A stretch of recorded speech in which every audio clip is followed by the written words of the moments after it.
السلام علیکم۔ کہانی سنو چینل پر میں آپ کو خوش آمدید کہتی ہوں۔ اگر آپ میرے چینل پر نئے ہیں تو پلیز اسے سبسکرائب کریں۔ یہاں ہم آپ کو محرم الحرام کے حوالے سے ہونے والے تمام اہم واقعات اور شہداء کی عظیم قربانیوں کے بارے میں آگاہ کریں گے۔ کربلا میں ہونے والے درد بھرے واقعات اور عظیم ہستیوں کی شہادت کے بارے میں جان کر ہر آنکھ اشکبار ہو جائے گی۔ تو چلتے ہیں سانحہ کربلا کے واقعات کی طرف۔ حضرت امام حسین کا کربلا میں قیام۔ ابن سعد کا دنیاوی لالچ میں آ کر امام حسین کے مخالف آ جانا، اہل بیت پر پانی بند کر دینا، شمر کا ابن زیاد کو بھڑکانا تاکہ وہ امام حسین کو یزید کی بیعت پر مجبور کر دے یا شہید کر دے۔ حضرت امام حسین رضی اللہ تعالیٰ عنہ بائیں طرف مڑ کر تھوڑا سا چلے تھے کہ حر کے سپاہیوں نے آ کر روک دیا اور کہا بس یہیں اتر پڑیں، فرات یہاں سے دور نہیں ہے۔ حضرت امام حسین رضی اللہ تعالیٰ عنہ نے پوچھا اس جگہ کا نام کیا ہے؟ لوگوں نے کہا اس جگہ کا نام کربلا ہے۔ آپ نے فرمایا کرب و بلا کی یہی منزل ہے۔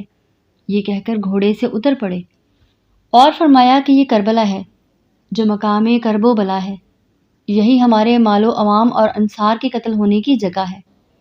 جب حر نے ابن زیاد کے خط کی تعمیل کرتے ہوئے حضرت امام حسین کو کربلا میں اترنے پر مجبور کر دیا تو اس نے ابن زیاد کو اس کی اطلاع کر دی۔ ابن زیاد نے مشہور صحابی رسول حضرت سعد بن وقاص کو صاحبزادے عمرو بن سعد کو 4000 فوج کا سردار بنا کر روانہ کر دیا تھا۔ عمرو ابن سعد ایک صحابی کا بیٹا تھا۔ اس نسبت سے وہ خوب جانتا تھا کہ حضرت امام حسین نواسہ رسول ہیں اور ان سے جنگ کرنا گویا اپنے آپ کو آتش جہنم میں ڈالنا ہوگا۔ اس لیے اس نے ابن زیاد سے کہا کہ مجھے اس امر سے الگ کر دیجئے تو بہتر ہوگا۔ ابن زیاد نے کہا کہ اگر حسین کے مقابلے کے لیے نہیں جاتے تو رہ کے حکومت کی پرواہ نہ ہو، جو تمہارے نام لکھا گیا ہے اسے واپس کر دو۔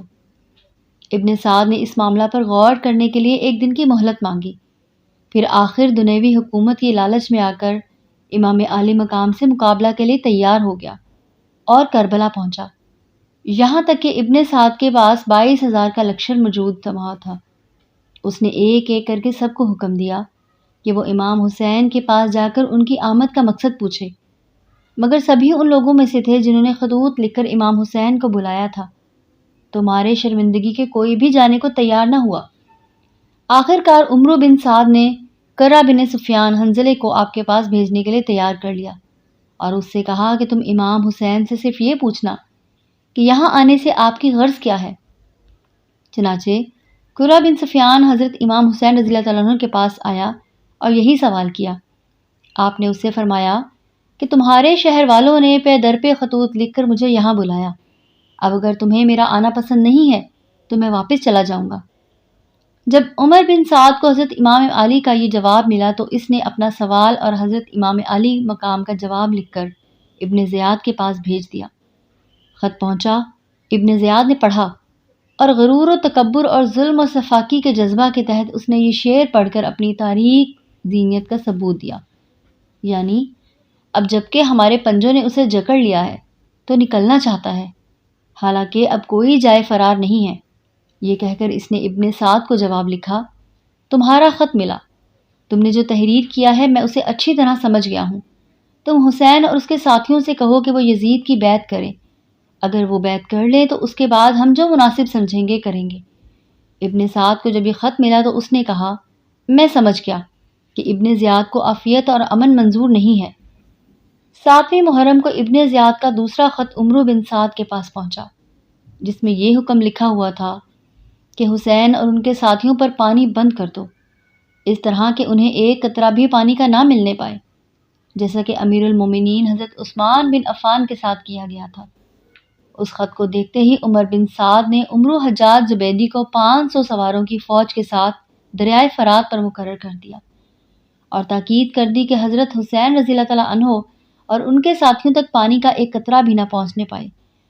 عبداللہ ابن حسین ازدی نے پکار کر کہا، اے حسین، دیکھتے ہو یہ پانی نیلا نیلا آسمانی رنگ کا کس طرح بہہ رہا ہے، لیکن خدا کی قسم تمہیں اس سے ایک قطرہ بھی نصیب نہیں ہوگا اور تم اسی طرح پیاسے ہی مر جاؤ گے معاذ اللہ۔ یہ سن کر آپ نے فرمایا، اے اللہ، اس کو پیاس کی حالت میں مار اور اسے ہرگز کبھی نہ بخشنا۔ بعد ازیں یہ گستاخ بیمار پڑا تو حمید بن مسلم کہتے ہیں کہ میں اس کی عیادت کو گیا تو خدائے وحدہ لا شریک کی قسم میں نے اسے دیکھا کہ پانی پیتا اور کیا کر دیتا، پھر پیاس پیاس کہتا، اس کو پانی دیا جاتا، پیتا اور کیا کر دیتا، اس طرح ہر وقت پانی پانی کرتا مگر سیراب نہ ہوتا، یہاں تک کہ اسی حالت میں مر گیا۔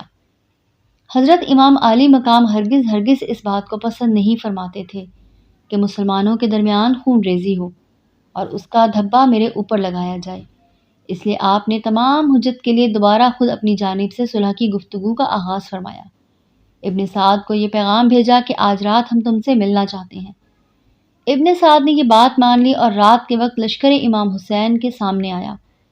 دونوں میں الگ بیٹھ کر کافی رات گئے گفتگو ہوتی رہی جس کو کسی نے نہیں سنا، پھر دونوں اپنی اپنی قیام گاہ میں آ گئے۔ اس گفتگو کے متعلق کسی کو بھی صحیح علم نہیں ہے کہ یہ گفتگو کیا تھی۔ حضرت امام حسین سے ملاقات کرنے کے بعد ابن سعد کو یہ کہنا پڑا کہ آپ صلح کے راستے پر گامزن ہیں، اور اس نے بہت خوش ہو کر ابن زیاد کو خط لکھا اور حضرت امام حسین کی اس شرط مصالحت سے اطلاع دی کہ خدائے تعالیٰ نے آگ کے شعلے کو بجھا دیا اور مسلمانوں کے شیرازہ کو بکھرنے سے بچا لیا اور اتفاق پیدا فرما دیا۔ ابن سعد یہ خط ابن زیاد کے پاس پہنچا تو خط پڑھ کر ابن زیاد نے کہا، یہ خط ایک ایسے شخص کا ہے جو اپنے امیر کا خیر خواہ اور اپنی قوم پر مہربان ہے۔ اچھا، میں اس تجویز کو قبول کرتا ہوں۔ یہ سن کر بدبخت شمر ذل جوش کھڑا ہوا اور کہا، کیا آپ یہ بات ان کی قبول کر رہے ہیں جبکہ وہ آپ کے قبضے میں آ چکے ہیں؟ واللہ اگر حسین ہاتھ سے نکل گئے اور انہوں نے آپ کی اطاعت قبول نہ کی تو وہ آگے چل کر ضرور قوت اور شجاعت حاصل کر لیں گے اور آپ کمزور اور عاجز ہو جائیں گے۔ واللہ مجھے تو معلوم ہوا ہے کہ حسین اور ابن سعد دونوں لشکروں کے درمیان رات رات بھر بیٹھے باتیں کیا کرتے ہیں۔ شمر خبیث کی اس خوشامدانہ اور فتنہ پرور تقریر سے ابن زیاد کی رائے بدل گئی۔